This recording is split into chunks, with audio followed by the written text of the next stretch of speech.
Aller sur la Lune pour le bien de l'humanité ou pour vérifier qu'il n'y avait pas d'extraterrestres, tout simplement la conquête spatiale c'est politique. Donc c'est le contexte politique de la guerre froide entre l'URSS et les États-Unis qui va déclencher la course à la Lune. Donc tout d'abord, rapidement, la conquête spatiale va se lancer à la suite de la Seconde Guerre mondiale. Les deux superpuissances vont commencer à développer des missiles balistiques pour se lancer au cas où, si besoin, des missiles nucléaires sur la tête. Mais ils vont se rendre compte qu'on peut aussi faire autre chose et aller dans l'espace.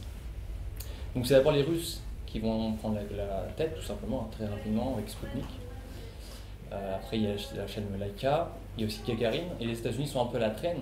Et après, donc, il y a un événement politique qui arrive aux États-Unis, c'est l'élection de Kennedy. Kennedy, quand il fait campagne, il ne va pas être très intéressé par la conquête spatiale. C'est une fois qu'il sera au pouvoir qu'il va être un peu forcé de s'y intéresser et de faire quelque chose. Et que faire pour récupérer la tête de la course à la Lune, la course à l'espace? Tout simplement, c'est de viser directement la Lune et de se lancer donc dans cette course pour essayer de battre les Soviétiques. Je pense qu'au début, les Américains ont été traumatisés en 1957 par le lancement du premier satellite artificiel, par le Sputnik. Et au début, c'était effectivement purement militaire, à mon avis. Le Sputnik, pour les Américains, c'était une menace terrible. C'était des bombes nucléaires peuvent se balader au-dessus de nos têtes. Donc il fallait remédier à ça, il fallait faire la course derrière, forcément. Et après, ça s'est muté un peu, effectivement. L'espace est devenu un objet non plus simplement militaire, mais aussi géopolitique. Aller dans l'espace, c'est compliqué, c'est difficile, c'est dangereux. Et donc une nation qui arrive à faire de belles choses dans l'espace, des choses difficiles. Je me rappelle le discours de Kennedy en 1961, c'est l'un de ces 2 ou 3 discours qu'il a fait. Nous choisissons d'aller sur la Lune, non pas parce que c'est facile, mais parce que c'est difficile. Donc là, il marque bien, à mon avis, l'aspect géopolitique de l'affaire. C'est on va vous montrer que les États-Unis, c'est la nation qui compte et la nation qui est numéro 1. Que le système politique et culturel et scientifique est au top. On va battre ceux qui sont devant, c'est-à-dire les Russes.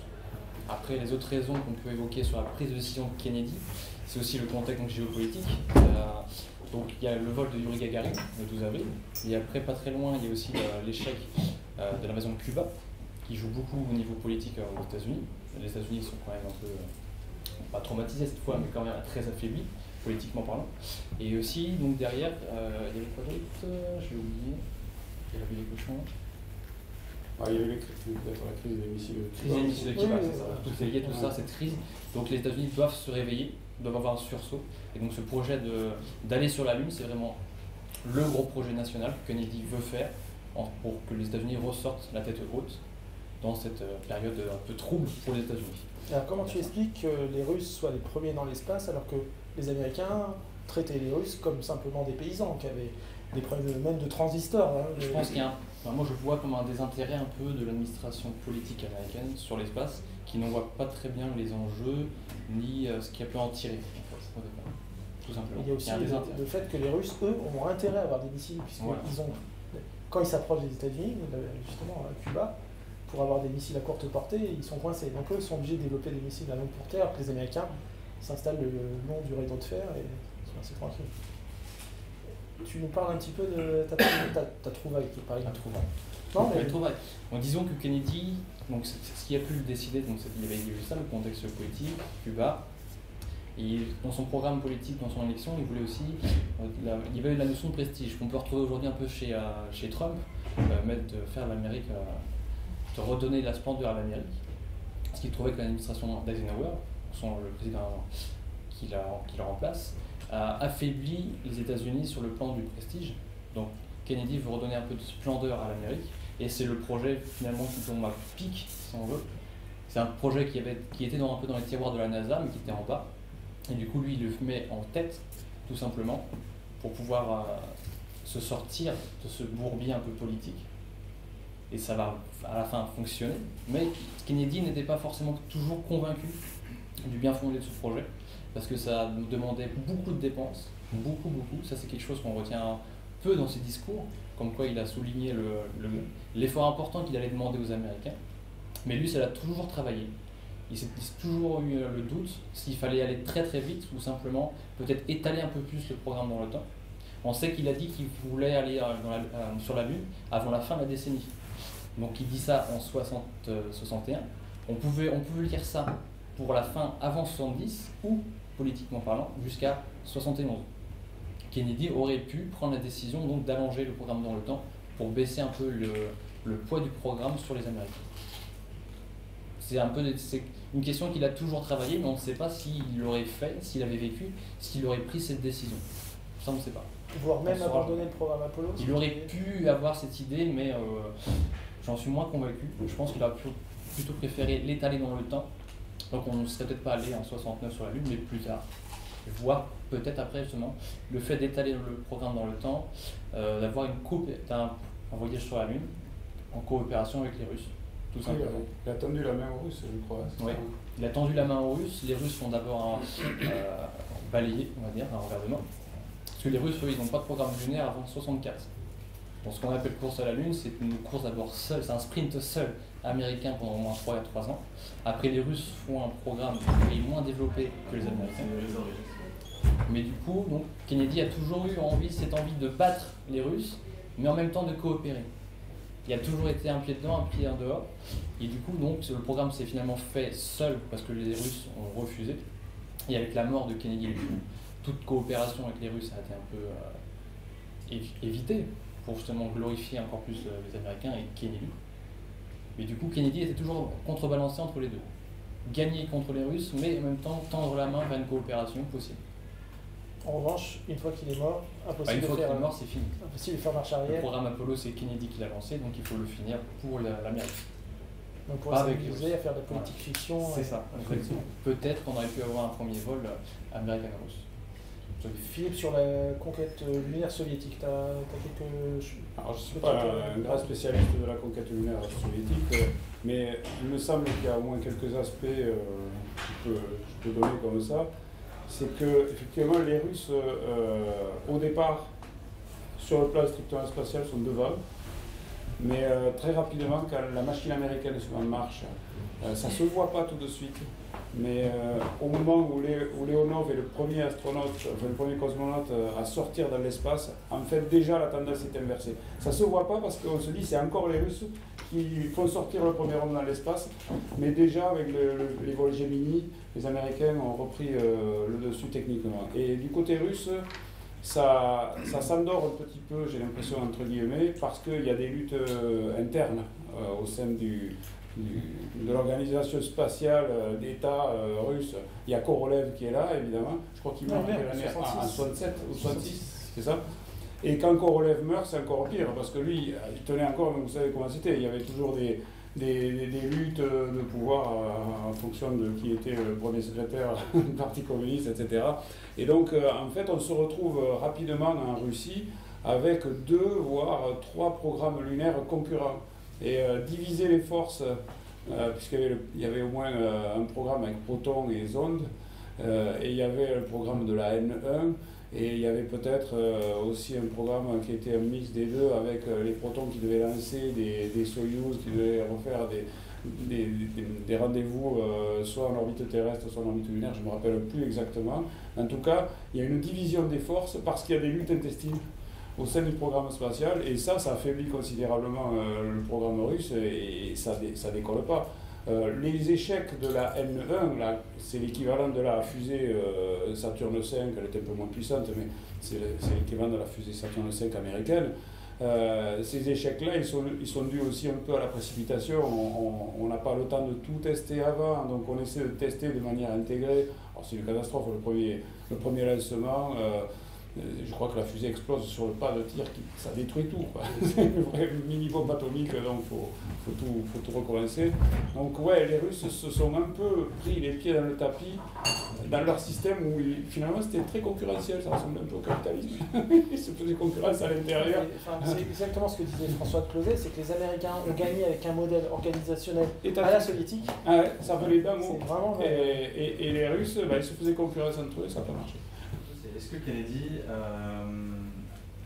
qui apparemment n'était pas particulièrement intéressé par le projet initial d'Apollo, avec le temps, a commencé à s'intéresser beaucoup plus et vont devenir vraiment très très fans. Alors, Parce qu'il était plus en mode genre, c'est un jeu politique, j'en préfère. au départ, Kennedy, il voit l'espace simplement comme une course. Son intérêt principal, c'est de battre les Russes. Malgré le fait qu'il souhaite aussi coopérer. C'est ça qui est difficile à comprendre, mais pour lui, dans cet état d'abord, son intérêt, c'est de battre les Russes. C'est tout ce qui compte.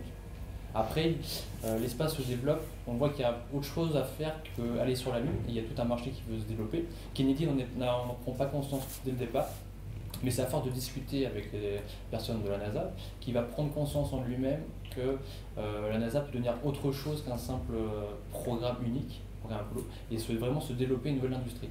Donc peu avant sa mort, il va prendre conscience que ça peut être autre chose l'espace que Apollo, mais de base c'est vraiment Apollo, on voit les Russes, point.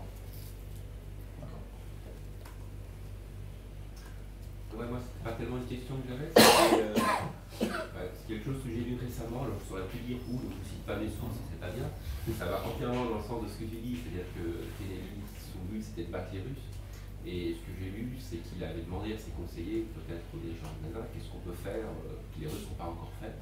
On peut faire une station orbitale, est-ce qu'on est sûr de battre les Russes? Non, on n'est pas sûr, on devrait, on n'est pas sûr. Donc on essaie d'aller sur la Lune. Et là, est-ce qu'on est sûr de battre les Russes? Oui. Alors, on va pour la Lune. C'est un peu comme ça, c'est schématisé, mais on va dire c'est comme ça. Ouais. C'est comme ça qu'il prend la décision. Si la Lune a été choisie comme objectif, c'était effectivement complètement politique. C'est complètement clairement. Alors, ce qui est intéressant, c'est de voir la durée de décision, puisque 12 avril 61, Gagarine, qui est la goutte d'eau qui fait les vols de base, et la décision, elle est annoncée au Congrès le 5 mai. C'est moins d'un mois le temps de convoquer, effectivement, de faire le tour, pardon. 25 mai. C'est je sais pas. Voilà, non mais justement, c'est 20 jours après juste un saut de puce, et on dit dans 8 ans et demi, on marche sur la Lune.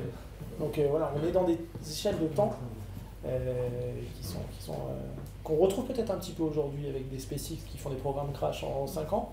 Mais je n'irai pas jusque-là. Non.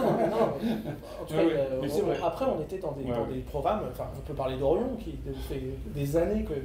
SLS, oui, je pensais à SLS, le programme, le super lanceur américain. Il est à, je sais pas combien, 1,8 milliard. Ouais, et puis surtout le premier vol, au début, quand ce lanceur a été.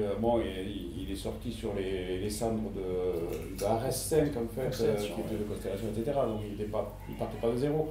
Mais en gros, quand il a été lancé, ce programme SLS, on a annoncé le premier lancement pour 2017.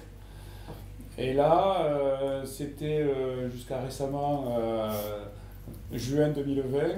Et puis le patron de la NASA a commencé à vouloir dire au Sénat qu'avant novembre 2021, ça allait être difficile. C'est ce qui a mis Trump et Mike Pence dans une colère noire. Et ils ont, dans leur Space Council, dit non, ça suffit, on retourne dans les 5 ans.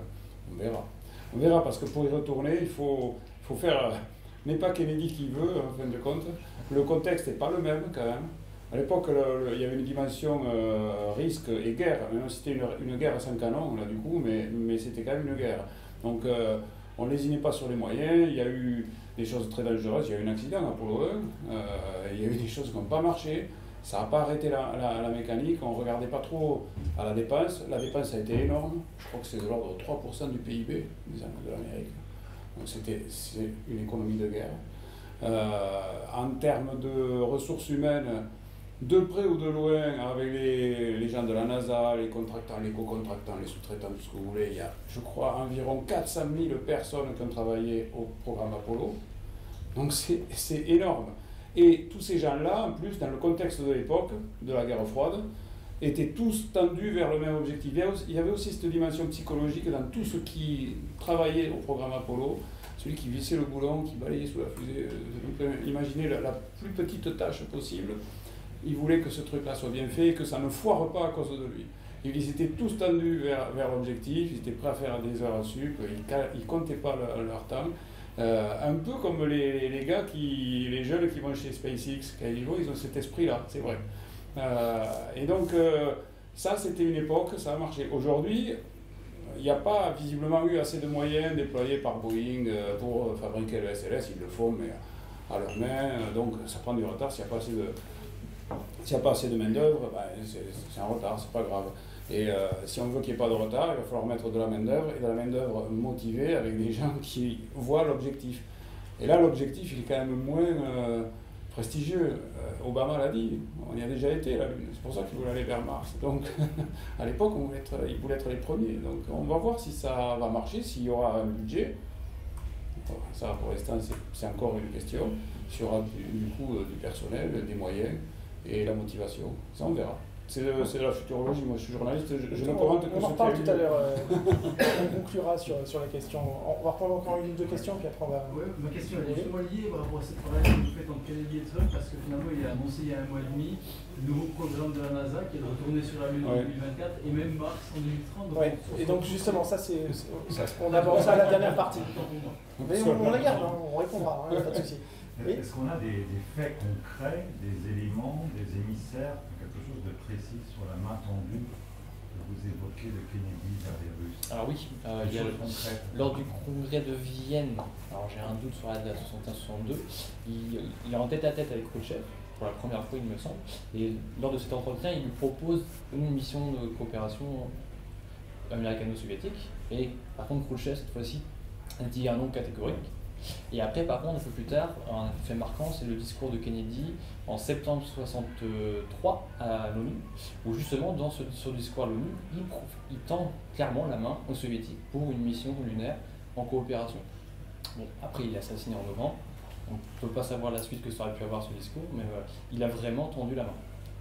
Il joue vraiment sur deux pieds, en fait. C'est vraiment du politique. Une dernière question? Ne pensez-vous pas que si la NASA avait tout de suite fait confiance à l'équipe von Braun, ils n'auraient pas pu mettre en premier l'homme autour de la Terre? Alors déjà, le premier satellite, von Braun, avait... C'est ingénieur. Oui, et le dernier étage c'était du lest, il n'y a pas eu de charge utile, et ils avaient interdiction de satelliser quelque chose parce que c'était la Navy, je crois, qui le faisait, ou c'était l'US Army. Ouais, c'est les Vanguard, mais elles explosent une après les autres. Et donc quand justement ils ont lancé le premier satellite, on dit bon, on va passer à la von Braun, mais s'il avait fait dès le départ, est-ce que... C'est la politique fiction, donc c'est ma tête mais oui, complètement. Je pense que oui, si on fait confiance à une équipe, on peut faire plus vite et mieux, mais après, je pense que oui, pour moi oui. Au tout départ, les Américains, il y a deux soucis, c'est que von Braun, mauvais choix, il est à l'US Army, et ça va être l'US Air Force plutôt qui gère les opérations spatiales. Et puis, au sein de l'administration, il y a des gens qui n'y croient pas. En 1955, les Russes à l'IAF ont dit, on enverra... Parce que 57, il y a une demande des scientifiques d'avoir des satellites, c'est l'année géophysique internationale, 57-58. Et parmi tous les moyens scientifiques qui sont mis à disposition des scientifiques, il y a des ballons, il y a des expéditions au pôle, il y a des bateaux, il y a tout ce que vous voulez. Et les scientifiques disent on voudra aussi des satellites. Et en 55, Leonid Sedov, qui se fait passer un peu pour le... C'est Korolev qui gère tout, mais Leonid Sedov, qui est un peu la vitrine officielle, dit on prépare un satellite.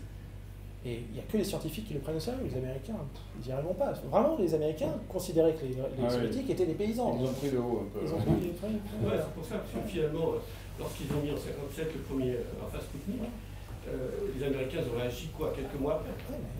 Von Braun, pendant 10 ans, il était à Fort Bliss, ou je ne sais pas où, au Texas, il dansait des vidéos, mais ils n'avaient rien à faire. Il fallait les occuper, quoi. Puis alors, après, on allait chercher... On va parler un tout petit peu de ce beau livre à tous les niveaux, parce que là je commence à avoir une crampe. J'ai eu un lecteur qui m'a écrit, il fait 1 kilo. Du coup, je l'ai pesé, effectivement, il fait 1 kilo. Dans ma critique, je ne l'avais pas pesé avant. C'est possible, je crois que... Bref. Voilà, donc il y a plusieurs livres qui sont sortis. J'ai proposé à Philippe de venir parler du sien pour plusieurs raisons. La première, évidemment, parce qu'il est très bien. La deuxième, parce que Philippe a bien joué, parce qu'il a été le premier à dégainer. Depuis, il y en a 6 ou 7 qui sont sortis, rien qu'en France. Il y en a d'autres qui arrivent. Et puis, récemment, il a été primé. Donc, félicitations. Félicitations. Un prix qu'on aime bien, parce que nous, on l'a reçu aussi il y a quelques années. Le prix Robert Aubinière de l'Institut français d'histoire de l'espace. Christian Lardier, son président, est régulièrement avec nous. Là, il est à Moscou. Tu nous parles un peu de ce livre, pourquoi avoir voulu faire ce livre? Il y en a plusieurs. C'est la vraie question que j'ai mis très longtemps. trop longtemps à résoudre en fait. Ça, je connais l'histoire Apollo, ça me passionne depuis tout petit. Et je le dis dans le prologue, dans la préface, enfin, c'est pas la préface, c'est l'avant-propos. Voilà. J'ai écrit un avant-propos, pourquoi ce livre. Peut-être que dans les plus anciens souvenirs que j'ai, c'est de voir à la télévision les dernières missions Apollo sur la Lune. Donc ça m'a marqué, allez comprendre pourquoi.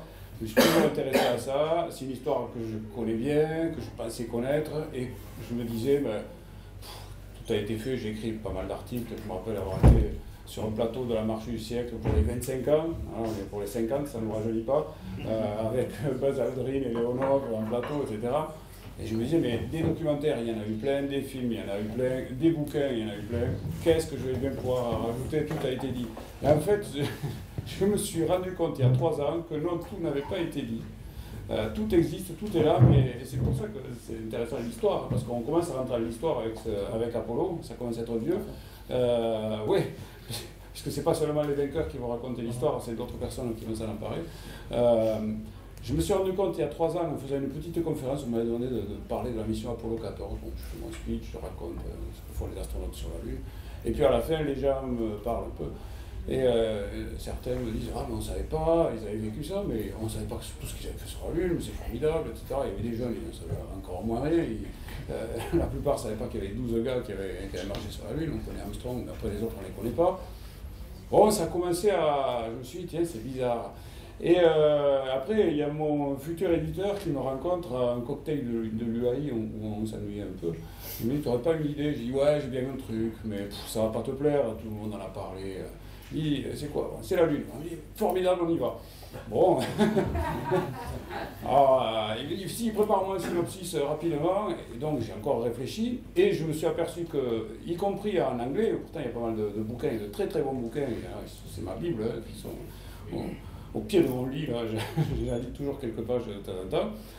Malgré ça, ce que les astronautes ont fait à partir du moment où leur botte met le pied sur la Lune et jusqu'au moment où ils remontent à l'échelle pour repartir, ça n'a pas été raconté. C'est-à-dire, on a beaucoup raconté la course avec les Russes, Kennedy, Khrouchtchev, tout ce qu'on veut, comment on est arrivé, la fusée Saturne V, Armstrong, comment il se pose, ça, là, comment il survole le cratère, l'alerte 1202, etc., tout ce qu'on veut, tout ça, ça a été raconté. Et finalement, on est beaucoup passé, après, au-delà de la petite phrase, enfin de la grande phrase historique, un petit pas pour un homme, un bon déjà pour l'humanité. Après ça, on sait qu'ils ont planté le drapeau, on sait que Nixon leur a téléphoné.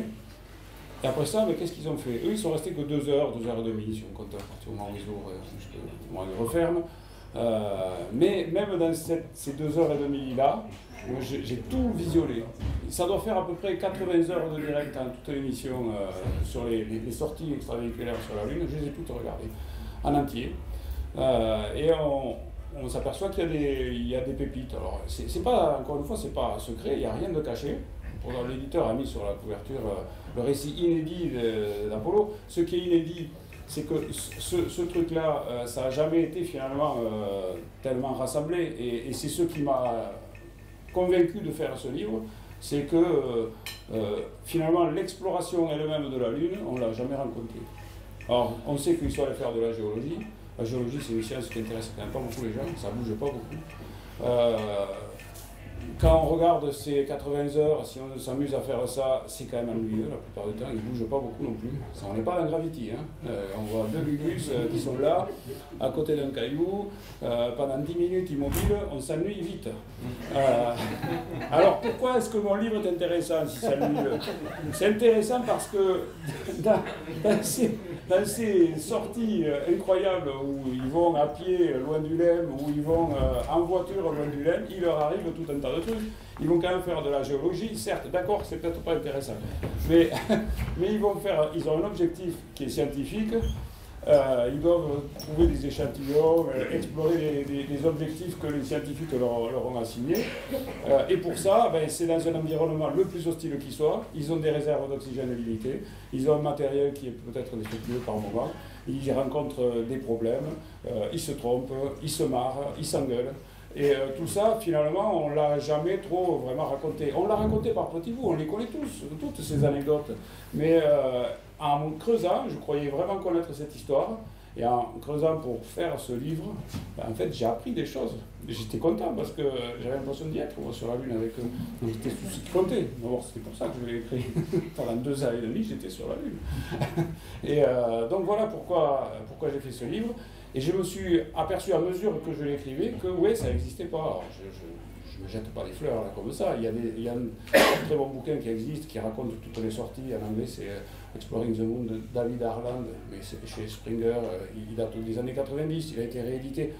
Mais il n'y en a pas tant que ça, finalement. Il n'y a pas tant de livres qui se sont concentrés sur l'exploration elle-même. C'est quand même extraordinaire. C'est la seule fois dans l'histoire de l'humanité que des humains sont allés explorer un autre monde. On en a des récits comme ça, mais c'est tous des fictions. Celui-là, c'est le vrai. Le seul vrai, c'est celui-là. Et on ne l'a pas raconté. Alors, je vais le faire. Voilà. Il fallait attendre 50 ans. Ouais, mais je m'en veux terriblement parce que, comme je suis journaliste, j'ai voulu de temps en temps quand même aller à la source de l'info, retrouver les protagonistes, leur parler, leur poser des questions. Pensez donc, ceux qui sont encore vivants, ils ont entre 85 et 92 ans. Et il y en a qui sont morts pendant que j'écrivais le livre, avant que j'ai eu le temps de leur parler. Il y en a que j'ai pas réussi à avoir, parce que c'est aux États-Unis, parce que l'éditeur ne me payait pas des voyages comme ça, que j'ai par ailleurs un boulot qui me prend énormément de temps, donc j'ai pas pu faire tout ce que je voulais. Je suis très frustré d'ailleurs. Il y a beaucoup d'infos, enfin beaucoup d'infos anecdotiques que j'ai pas pu avoir. Peut-être dans une prochaine édition, j'abandonnerai jamais l'affaire. Mais voilà, j'ai voulu aller voir ces gens-là et je m'en veux terriblement parce que j'aurais eu cette idée 10 ans auparavant, ça aurait été quand même plus facile.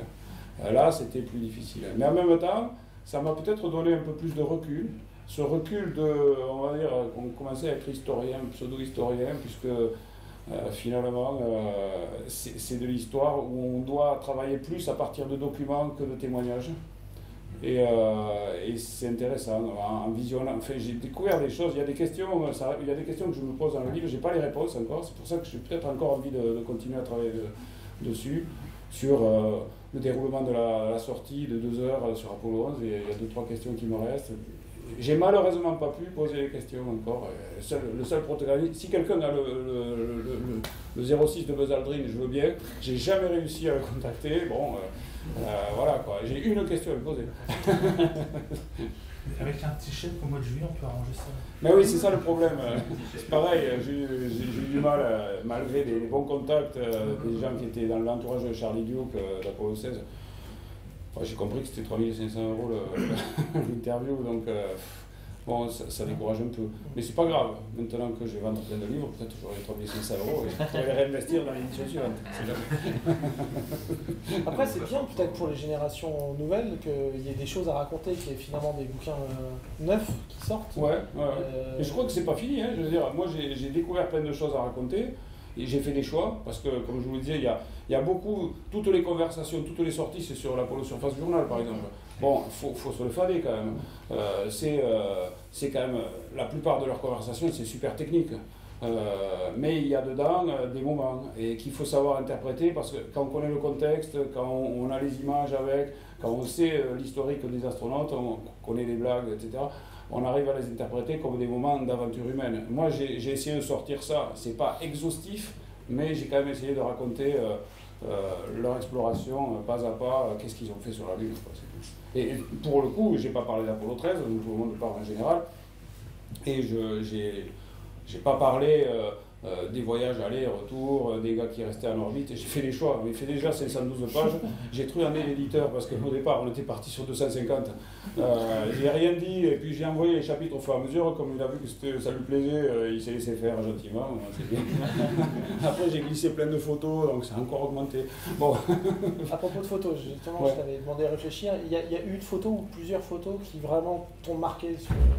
Ouais, alors moi je les aime toutes, mais donc tu m'as posé la question hier, donc ça m'a empêché de dormir. Et bon, je suis quand même arrivé à un choix. Je pense que finalement la photo que je classerai numéro 1, c'est cette photo lors de la mission Apollo 15 qui a été prise lors de la 2e sortie extravéhiculaire, alors qu'ils gravissent un peu les pentes du mont Hadley Delta, et ils sont un peu au-dessus de la plaine l'Atlantique où ils se sont posés.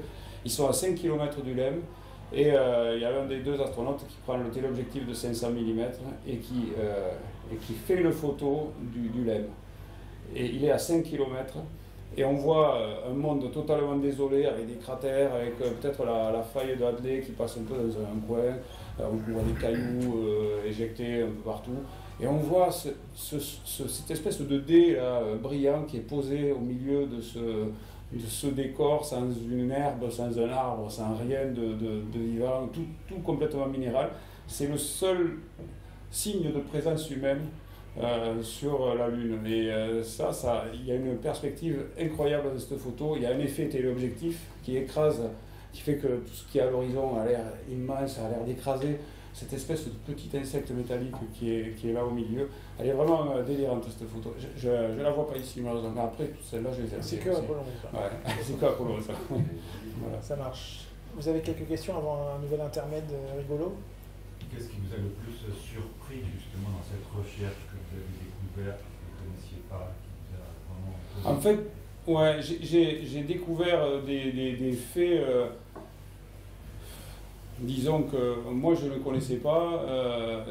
C'est le domaine de l'anecdote, mais c'est le domaine de l'anecdote de l'aventure humaine, quoi. Par exemple, je parlais pour la mission Apollo 15. Bon, c'est pas grand-chose, mais c'est les premiers à avoir une voiture sur la Lune. Lors de la première sortie, je ne savais pas qu'en revenant, ils ont fait tête à queue en fait. Ils n'en ont pas parlé. C'était pas. Voilà. Alors j'ai cherché dans la photo de LRO pour voir si on voit la trace, parce que je sais à peu près où c'est, à quel endroit. Mais c'est pas facile, il faudrait traiter les images. Après, je sais pas, peut-être il y a des gens qui sont capables de ça. Il y a des choses comme ça. Dans la deuxième sortie, peu après qu'ils aient pris cette photo dont j'ai parlé tout à l'heure, ils étaient à flanc de montagne comme ça, et ils étaient dans une situation vraiment périlleuse, dangereuse, et David Scott trouve qu'il est mal garé, il sait que Irwin ne pourra pas remonter parce que c'est trop en pente, donc il dit je vais me garer ailleurs, et en fait on ne le sait pas, il fait une marche arrière, et alors il n'y a pas de rétroviseur, et il y a un casque comme ça, donc il ne voit rien, vous voyez, c'est comme le Kawaii quoi. On ne peut pas voir derrière.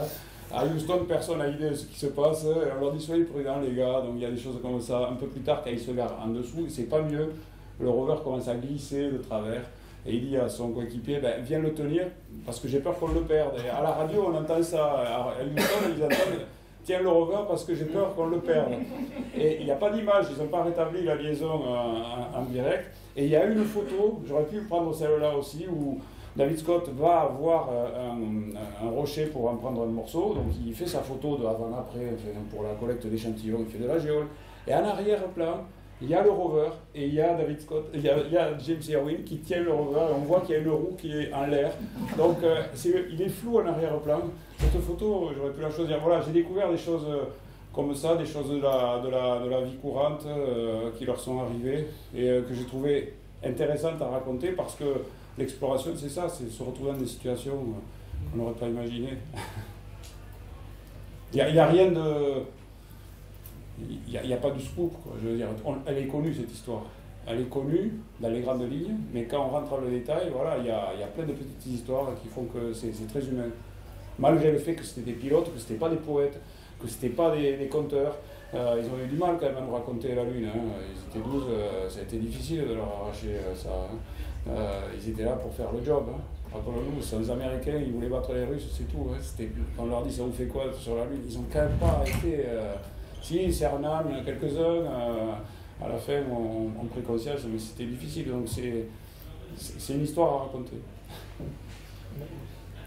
Et je voulais demander si vous avez eu l'occasion de parler avec Buzz Aldrin, parce qu'il est encore assez actif. Ben oui, mais non, j'ai pas pu. Buzz Aldrin, il est inaccessible. Enfin, moi, je l'ai trouvé inaccessible pour l'instant. J'ai eu la chance de discuter assez longuement avec Alan Bean, qui est le 4e marcheur sur la Lune d'Apollo 12, qui était très aimable. Et je parlais pas mal avec les gars d'Apollo qui n'ont pas marché sur la Lune, avec Lovell, avec comment il s'appelle, Bill Anders aussi. Non, j'ai pas eu l'occasion, mais bon, tant mieux s'il est encore très actif, parce que je reviendrai à la charge. Au moins sur Twitter, il est stable. Oui, mais sur Twitter, il est... Ouais, bah oui. Malade en ce moment. Non, mais il fait ça... Il fait son buzz. Hein. Qu'est-ce que vous voulez? Non, mais il passe son temps à ça, c'est buzz. C'est pas Neil Armstrong. Hein. Pas d'autres questions?